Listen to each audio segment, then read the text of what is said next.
এগুলো কোথা থেকে আসছে মাছগুলো? কোথা থেকে আসছে উনি কি করে জানবেন?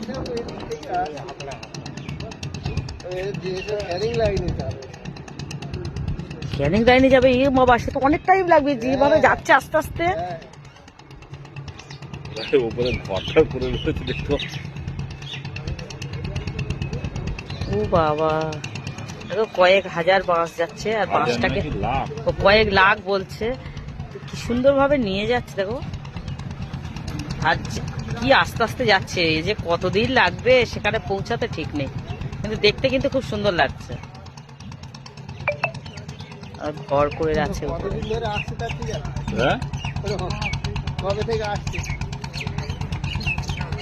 গাড়ি রাখা, গাড়ি পার করবে, ওই নৌকাটা আসবে, ওই যে লোক ভর্তি, ওই নৌকাটা আসলে আমরা আবার ওপারে যাব। মজা পাও নাকি?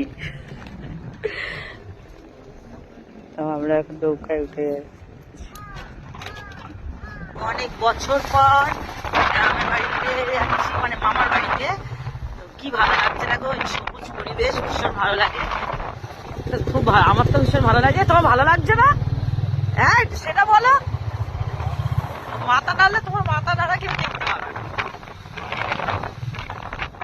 গ্রামে যে পরিবেশ, আর সব থেকে ভালো লাগে এদিকে জানো তো, চারিদিকে জলকর। জলকর মানে সব মাছ চাষ হয়, যেদিকে দেখবে সেদিকেই মাছ চাষ হয়। অনেক দূর হচ্ছে এরকম ফিশারি আছে যেখানে মাছ চাষ হয়।